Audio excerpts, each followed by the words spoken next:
Right now, in Brussels, the most dangerous thing on the table for Russia is not a missile. It is not an F-16. It is not even a NATO battle group. It is a document. A dry, bureaucratic, very European document carried into meetings on March 12th and 13th by Moldova's Deputy Prime Minister for Reintegration, Valeriu Chiveri. On paper, it is a non-paper. In practice, it is the first serious Moldovan roadmap in more than 20 years that openly sketches how to take apart the Russian-backed system in Transnistria without firing a shot. That is why this matters. Moscow knows how to answer tanks, it knows how to answer sanctions, a legal political process backed by Brussels and built around demilitarization, economic unification, and an eventual removal of Russian control is a much nastier problem. So, no. Russia did not lose a battle this week. No Russian tank burned on camera. No front line collapsed. What Russia may be losing is older than the war in Ukraine, and in some ways more valuable. A 30-year pressure point jammed into the soft tissue between Moldova, Ukraine, and Romania.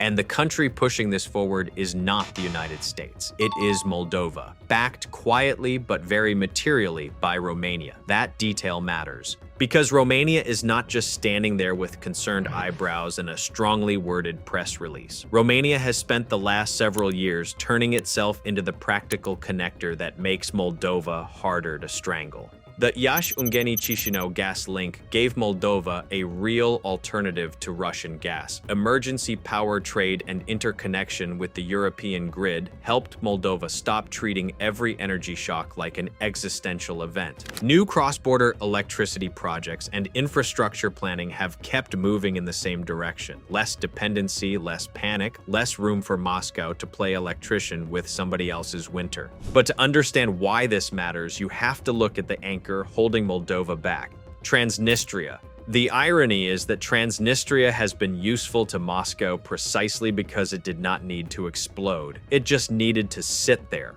And if that sounds underwhelming, that is because the best pressure tools usually are. They do not have to be impressive, they just have to be positioned correctly. Transnistria is. It sits along the eastern edge of Moldova, pressed against Ukraine, with Romania and therefore NATO not far to the west. It contains Russian troops, a separatist political structure, and the huge Kobazna ammunition depot hanging over the entire issue like a leftover from a much uglier century. It never needed to become a modern military powerhouse. Its real function was simpler: keep Moldova uncertain, keep Moldova divided, keep Moldova slow. Think of it like a leaking pipe in your house you cannot fix. You do not renovate. You do not expand. You do not start bold new projects in the kitchen. You keep a towel under the leak and hope the ceiling holds through winter. That was Moldova for years, and Russia liked it that way. Transnistria is a 30-year-old frozen conflict, a leftover of the Soviet collapse that Russia used to keep Moldova permanently off balance. For decades, it worked. Russia didn't need to win. It just needed the argument to stay unresolved. Russia did not need Transnistria to become a second Crimea. It needed Transnistria to remain a permanent maybe. That maybe was the business model. It created a permanent cloud over Moldova's future, ensuring that every time Chișinău looked west, it felt a tug from the east. Critics argue Transnistria is a decaying relic, more symbolic than military, but that misses the point. Its value isn't tactical, it's institutional, but that misses the actual function. Its value was never just military, it was psychological, political, and institutional. Frozen conflicts do not need to charge across borders to do damage. They slow choices, they poison timelines, they convince small states to think smaller than they otherwise would. And for a long time that worked. Which is why the Kozak Plan in 2003 mattered so much. That was the moment Moscow tried to formalize the arrangement. Dmitry Kozak, acting for the Kremlin, proposed a federal settlement that would have handed Transnistria and another pro-Russian region outsized influence over Moldova's future. On paper, it was constitutional engineering. In reality, it would have embedded Russian leverage inside the Moldovan state itself. Chișinău rejected it at the last moment. Good for Moldova, awkward for Moscow, and from that point on, the conflict stayed frozen rather than settled. For more than 20 years, Moldova was a car with the parking brake welded shut. You could rev the engine, you could talk about reform, you could wave at Europe from the driver's seat. You were not actually going anywhere. That is what makes March 2026 different. Moldova did not just complain about the break, it started building a road around it. The 2026 roadmap is simple and brutal. No Russian troops, no golden ticket autonomy, and no federal veto. It's an attempt to break the Russian design at the level of mechanics. While a jet threatens a target, this document threatens to rewrite the entire board. That is why a dry policy document can do more damage than a few fighter jets. Jets threaten. This threatens to rewrite the structure. Here is the first blade in the plan: demilitarization under international oversight. Moldova's text talks about democratization and demilitarization as prerequisites, with an international administration managing the transition before powers are gradually handed back to Chisinau. That matters because it reframes the issue away from Russia versus Moldova and toward international supervision versus a leftover Russian military presence. That is a terrible frame for Moscow. Tanks are useful in confrontations. They are much less useful against a process designed to make your forces look like the last obvious anachronism in the room. The second blade is economic. And this is where the teenager in the basement analogy still works beautifully, because Transnistria has spent years living in a weird semi-legal arrangement, where local elites enjoyed special trade and customs conditions, while the region pretended to be independent and still leaned on outside support. Moldova is now moving to remove that gray zone comfort. If uniform customs and fiscal rules are extended across the whole country, the old business model starts getting audited. The teenager is still downstairs, still acting like he owns the place, but somebody just changed the locks and canceled the card. This is not abstract. The squeeze hits revenue, trade privileges, and the informal networks that helped keep the local pro-Russian order comfortable. When the gray market thins out, politics changes. Suddenly, ideology becomes more expensive. Suddenly, the bill for pretending this arrangement can last forever starts landing on real desks. And even if Moscow wants to subsidize the gap, subsidizing a client region is much easier when that subsidy buys leverage. It is a lot less attractive when it buys paperwork, resentment, and another annual headache. There is again a fair objection. Transnistria has survived hardship before. The region has adapted to sanctions, isolation, and bureaucratic contortions for years. True. No one should pretend the place folds like a beach chair the moment customs rules tighten. But adaptation is not the same as strategic comfort. A system that survives by improvising around shrinking privileges is not a healthy system. It is a system living month to month. And then Moldova adds the most politically subversive line of all. Transnistria gets no special status. That sounds technical until you understand what Moscow always wanted. Not just a separatist enclave, but an instrument embedded inside Moldovan politics. The non-paper breaks that logic. Come back, yes. Return under ordinary Moldovan administration, yes. Return with a built-in veto over the country's geopolitical direction, no. That is not a wording tweak. That is the argument. And then Chisinau goes one step further by saying, in effect, that Moldova's EU path does not have to wait for a perfect settlement. EU law could be phased differently in Transnistria during a transition, which removes the old Russian trick of using the unresolved conflict as a permanent veto over Moldova's Western future. For decades, Transnistria acted like a brake pedal. Now Moldova is trying to cut the brake line and keep driving anyway.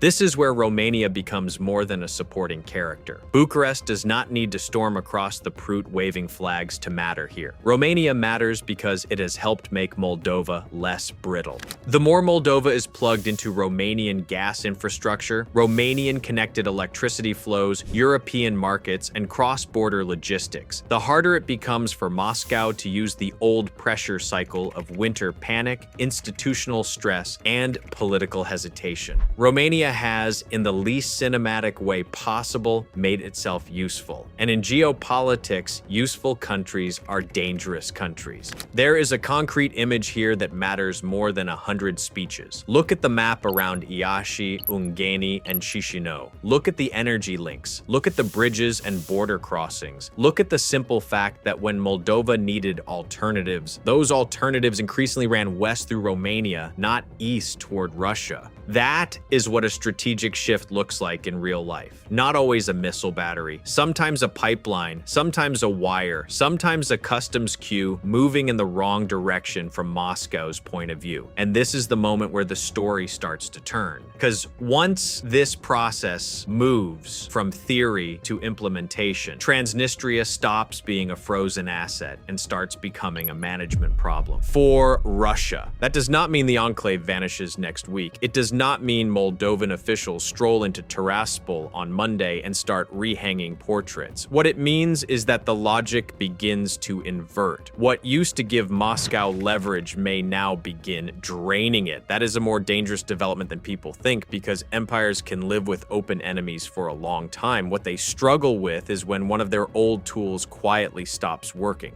This is where the story stops sounding clever and starts sounding expensive, because Transnistria was never built to thrive on its own. It was built to sit there quietly and make everything around it wobble. That is a very different job. Start with the map. Transnistria is not a fortress. It is a long, narrow strip squeezed between the rest of Moldova and Ukraine. It has no direct border with Russia, no strategic depth, and since 2022, no easy route for troop rotation or resupply. Estimates still put roughly 1,500 Russian troops there, many locally recruited and overseen by a small cadre of Russian officers, with the Kobazna depot still hanging over the whole issue. On paper, that sounds like a military foothold. In practice, it looks more and more like a stranded outpost. With Ukraine hostile and Moldova closing the exits, this isn't a forward position. It's a gilded cage. And yes, a fair counter-argument exists here. Someone could say, fine, but Moscow does not need Transnistria to be perfect. It only needs it to remain unresolved.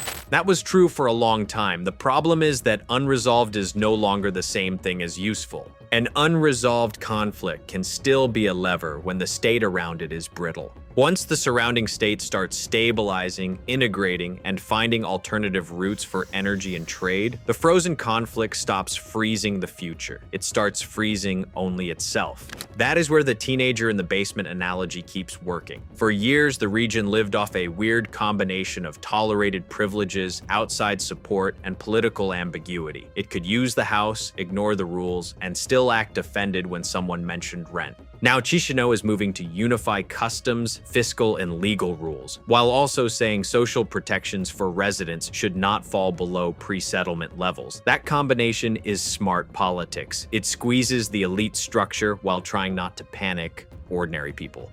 The message is basically, the free ride is ending, but the lights do not have to go out for everyone. And Romania's role here stops being abstract the moment you look at energy. Moldova's ability to absorb shocks is not just a slogan. It is tied to concrete interconnection with Romania through the Ungheni-Chisinau pipeline and broader Moldova-Romania electricity and gas interconnection projects backed by both governments and the EU. In blunt terms, when Moscow used to threaten Moldova with an energy squeeze, it was threatening a country with fewer exits. Romania helped build exits. That does not solve every problem, and it certainly does not make Moldova invulnerable, but it changes the tempo of panic. And panic was one of Russia's favorite tools. Once that sink-in period is over, Moscow faces the ugly part. Options. Escalation is the dramatic option people imagine first. More pressure, more threats, maybe some sharper signaling around Transnistria. The issue is that visible escalation near Moldova now lands in a much more sensitive environment than it did 10 or 15 years ago. Romania sits on the other side of the Prut. Moldova is an EU candidate state, and Brussels is already being directly briefed by Moldovan officials on reintegration concepts. Escalation would not guarantee results. It would guarantee attention. Those are not the same thing, and Russia has been discovering the difference the hard way. Moscow's traditional plays are failing. Reinforcement is a geographic impossibility with Ukraine blocking the way, and doing nothing only allows Moldova's EU integration to outpace Russian influence. For the first time, time is not on the Kremlin side. Withdrawal, of course, is the option that makes sense on a spreadsheet and looks awful in a Kremlin mirror. Pulling back would mean admitting that a position held since the early 1990s no longer delivers strategic value commensurate with its cost and embarrassment. States do that sometimes. great powers do it less willingly, especially when they have spent decades presenting themselves as the immovable adult in the room. Russia can lose money. What it hates losing is face, so this is the inversion point. For years, Transnistria gave Moscow leverage because it shaped Moldovan decisions without requiring Moscow to do very much. Now the same enclave is at risk of forcing Moscow to spend attention, money, and political capital while getting less and less strategic return. That is the moment an asset starts behaving like a liability. Not overnight, not cinematically, quietly, which frankly is often worse. Quiet problems are harder to spin. The old key on the new lock analogy fits here too well to ignore. Russia is still trying to use the old pressure model. A bit of uncertainty, a bit of institutional stress, an unresolved enclave, an energy squeeze when needed. The lock has changed. Moldova is trying to separate reintegration from EU accession in a way that keeps Moscow from using Transnistria as a permanent veto.